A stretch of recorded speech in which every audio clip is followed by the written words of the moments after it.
They have given me their unwavering support in both good and bad times. They prayed for me in celebration and in mourning, and we have seen joy and tragedy. We have laughed together and we cried together. I am forever indebted to them, Mr. Speaker. Mr. Speaker, even as I change leadership positions from one arm of government to another, from the legislature to the executive, I know I can count on their support, prayers, and goodwill, because as they say, and I quote, home is the starting place of love, hope, and dreams. Honorable Speaker, talking about dreams, this is a sorrowful moment for me to be here bidding farewell to my fellow parliamentarians. Unlike last time, when it was a switch from the front bench to the back bench, today is a different. I will be working out to actually go and implement the laws, the policies, the budgets, and the resolution of this House. I have been a legislative insider long enough, Mr. Speaker. I hope that as I cross over to the executive, I'll keep the faith and do the job with the dedication, diligence, and discipline. Honorable Speaker, let me share a brief story with my colleagues. The first time I came to Nairobi, I got a lift because I could not even afford the bus fare. I was young with big dreams for serving in government and in cabinet one day. That journey from the first day to Nairobi to this day, when my dream is on the cusp of being actualized, took too long. Sometimes it looked like it was never going to happen. After 2007 elections, I hoped for a ministerial appointment. Instead, I got an assistant minister position. I worked hard at it. I excelled at it as some of the few ranking members, led by you, who was a Minister for Foreign Affairs, and Honorable John Bandi, who served in the 10th Parliament, can bear witness. That position bore fruit. In 2013, I moved a step closer to actualizing my dream when I was appointed the first leader of majority in the Kenya National Assembly under the 2010 Constitution. The Speaker, I served with dedication, ensuring the supremacy of the Constitution was upheld. I delicately balanced the wishes of the majority party, the needs of my constituency, the national interest, the public interest, and the parliamentary independence. Sometimes it worked, at times it did not. But overall, together with the colleagues inside this House and those in the executive, we made progress. We transformed our country. In 2017, Mr. Speaker, I was reappointed to the position of Leader of Majority to complete the journey. We walked that path in tough years of the pandemic, of the COVID-19 pandemic, the harrowing years of the handshake, and the crazy season of the BBI euphoria. I weathered the storm until June 2020, when I stood here and told you, told your predecessor and the colleagues who were there, that the season has come to an abrupt end. It was one of my many lessons in politics that sometimes you may do things, you may do everything right, deliver on your promises, execute all the assignments, and do all the right things. You will perform. You will get excellent results. However, you must have the spine to stand by your friends. I'm a living testimony, Mr. Speaker, that you don't have to betray your friends to thrive in politics. Ignore that nonsense. I stood by William Ruto, now His Excellency President William Ruto, and Commander-in-Chief of the Kenyan Defense Forces. He stood by me. The currency of political hygiene, Mr. Speaker, is loyalty, being principled. Can your friend rely on you when it really matters? Can you rely on your friend when it really matters? Can anyone depend on you? As many of my colleagues in here will tell you, we walked on fire, but we stood firm. We stood with the truth. We did the right thing. We did not abandon our friends. Eventually, the good guys won. I trust that we now have the opportunity to right the wrongs. Now in 2022, Mr. Speaker, I am here bidding farewell to the House to go and serve in the cabinet. That is the power of dreams. It's a miracle. But the lesson for me, Mr. Speaker, is the same philosophy that we in the Kenya Kwanza coalition, the Hustler Nation, have been preaching. If you believe in it, if you put your mind to it, if you work hard at it, God will make it happen for you. It doesn't matter how long it takes. He will guide your steps. He will give you the push. He will support your dreams. Every hustler must rise. Everything is possible if you keep trusting. Honorable Speaker, I served under 3 speakers. First was under Speaker Marende for 1 term. 2 terms under your classmate and campus roommate, Justin Bedan Njoka Muturi, and just under 41 days of your leadership. You have so far guided this House fairly, firmly, and with keen political acumen. Given your years in politics, I am not surprised, Mr. Speaker. I trust your leadership will help transform this House, this Parliament, and this country. I also served under 5 clerks. I begin with the late Samuel Dindiri, then worked with Patrick Gishohi. Thereafter, I worked more closely with the late Justin Bundi and his successor, Michael Sialai. In the current Parliament, I have worked with acting clerk, Sahara Kyoko. All these professional gentlemen and 1 lady have made my stay in the National Assembly memorable. Mr. Speaker, the second tip I have for my colleagues is about the staff of Parliament. We have 1,000 qualified, intelligent staff with the degrees, masters and PhD in this House. They are civil servants. They know a lot of things. They can make your career shine, but you have to go to the offices. They will not come to you.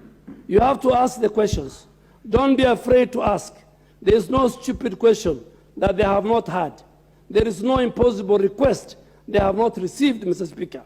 They have seen it all. Speak to them. You will be surprised at the depth of knowledge that they possess. They will guide you in your roles in legislation, in representation, and even in oversight. Don't think you are too important to speak to a parliamentary staff. They have seen politicians come and go. They will be here when you leave. I found some of them here, and I'm leaving them here. But I am going away with tons of knowledge. Please use them to help transform this country. Honorable Speaker, my third tip to my colleagues is that when it comes to legislature, we sing and swim as one. We are here to work for the people of Kenya. We make laws to serve the nation.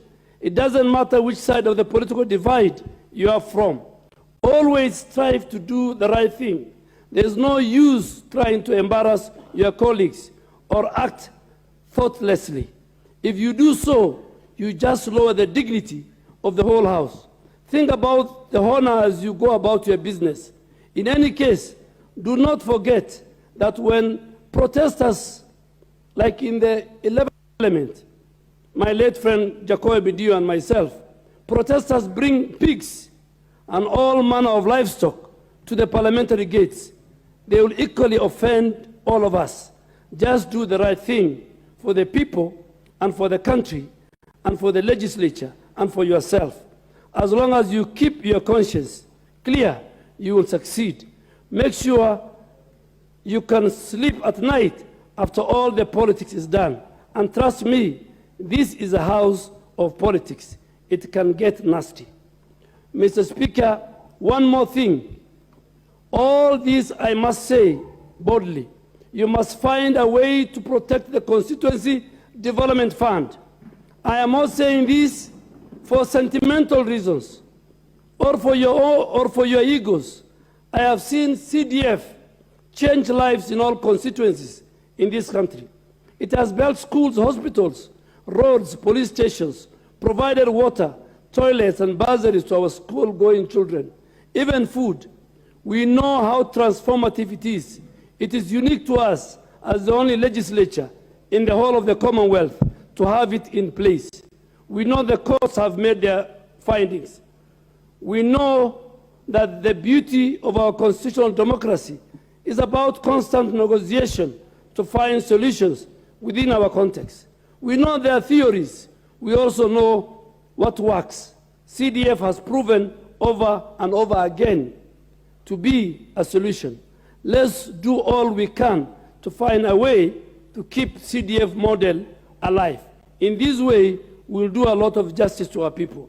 As we speak about our constitutional architecture, Honorable Speaker, I also have to beseech my colleagues in the legislature to help guarantee the independence of the judiciary. Do everything you can to make sure the judiciary has the operational and financial autonomy. We have seen what has captured justice system can do. Let us restore faith in the judiciary. You have seen what His Excellency President William Ruto has done to that end. Let's support him. On a related note, let's also keep our independent institutions independent. Don't make laws that will hobble these institutions. I naively did that at some point, but I have since learned how costly it is to the people of this country and even to Parliament. And I trust, Mr. Speaker, that in this term, you will revisit those laws and remake them in the spirit of the Constitution. Honorable Speaker, as I come towards the end of this farewell note, let me also tell my colleagues, when you got elected, you made a pact with your people. You had an agenda for your constituency, a deal with your community. And after election, I'm sure many of you have realized that your party also has an agenda. There is also the media with its own agenda. If you are not careful, you may end up abandoning your people. Keep your focus. Serve your people. They are all that you have. Don't let the lights and the shillings of the city fool you. At the end of the day, you must have dignity and honor to face your people and seek re-election. Don't abandon your people. Don't switch off your phones. Don't disappear from the constituency you are elected to help solve problems. Please do your job. As I go to the executive, Mr. Speaker, arm of government, I promise to work with members here. If any one of you wants my help, please do not hesitate to visit my office. I will make time for you. You will not wait, unless, of course, if you become too frequent and make it difficult for me to do my job. But seriously, Mr. Speaker, please let us coordinate, because we are serving the same people, the same country, for our future and the well-being of our generation.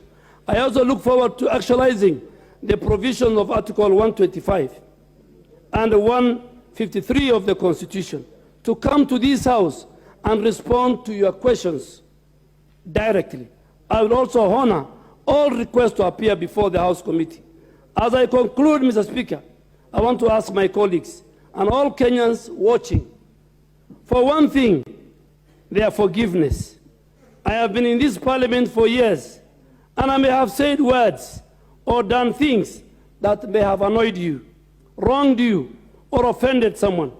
I may never know what some of those were, but every time it was brought to my attention, I had acted in an offensive manner. I reached out to the aggrieved parties, and we buried the hatchet. I ask that as I go to the executive, you also grant me that honor. Sometimes, due to the nature of our politics or firmness required to execute the assignments, I may have upset or offended you. I apologize unconditionally to anyone in this House and outside this House who I may have wronged. For Honorable Kimani Ichung'wah, the leader of the majority party, it is my pleasure to congratulate you. I may have served the longest so far in this office, in that office, but you are now the man in the chair. You are hard-working, disciplined, and very intelligent man you are. I have no doubt that you will excel.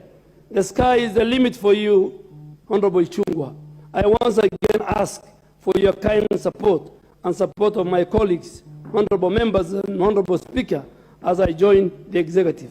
Honorable Speaker, let me also congratulate my former immediate chairman of the Public Accounts Committee and my former minority leader, Honorable John Badi and Honorable Opio Wandai, who is the current minority leader.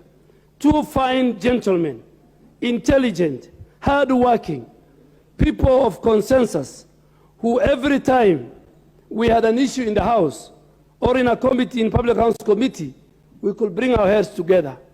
I want to thank Honorable John Bandi, Honorable Opio Wandai, and my other colleagues who are not with us, the late Honorable Jacoyo Midio and the late Honorable member for Kitui West, the Honorable Nyenze.